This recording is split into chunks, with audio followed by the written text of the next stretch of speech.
la majorité des habitations sont en tôle, bah là, c'est pas le fait d'élaguer les arbres qui aurait changé grand-chose, mais du coup, toutes ces habitations, pour le coup, insalubres, n'avaient aucune chance. Voilà, ça, c'est vraiment un paysage de guerre autour de nous.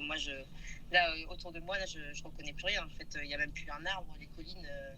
Il y a plus un brin d'herbe. Enfin, c'est impressionnant. Il y avait des maisons à étage, donc D'accord. tout est parti. Les arbres sont bas. Après, on a commencé à évacuer des arbres un peu partout.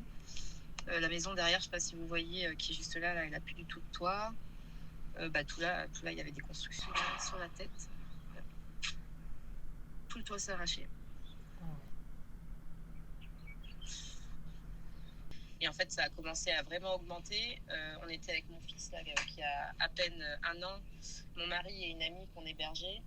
On a entendu un énorme impact en fait sur la toiture. On s'est dit oula, il va peut-être falloir évacuer. Donc on avait préparé juste un sac à langer pour le bébé. Mon mari m'a dit si la toiture elle saute, vous partez dans la voiture, vous partez directement dans un gymnase, on reste pas là, c'est ta priorité.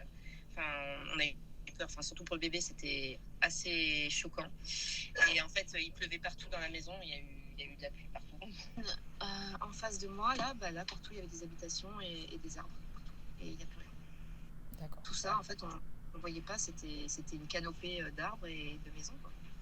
Il n'y a plus rien. Là, si vous voyez en face de moi, là, c'est ma voisine Alima. Elle a tout perdu. Elle n'a plus rien du tout. Quoi. Sa maison est par terre. Toutes ses affaires sont sous l'eau. Ça, c'est tout leur champ. Et en fait, c'est assez paradoxal. On a d'un côté une solidarité énorme, beaucoup de gens qui s'entraident partout dans les quartiers. Et à côté de ça, il y a des pilleurs qui en fait, profitent des maisons qui sont abandonnées pour tout dévaliser. Donc, en fait, c'est complètement paradoxal. Ce qui nous étonne beaucoup aussi, c'est qu'en fait, on voit personne, on voit pas de force de l'ordre. Franchement, on croise personne. Alors aussi, on a croisé des militaires qui passaient dans des voitures, mais j'ai vu personne déplacer des arbres, couper des choses. Enfin, il y a quelques personnes de la mairie ou des particuliers, mais sinon, je sais pas où sont les forces de l'ordre. Franchement, on les voit pas.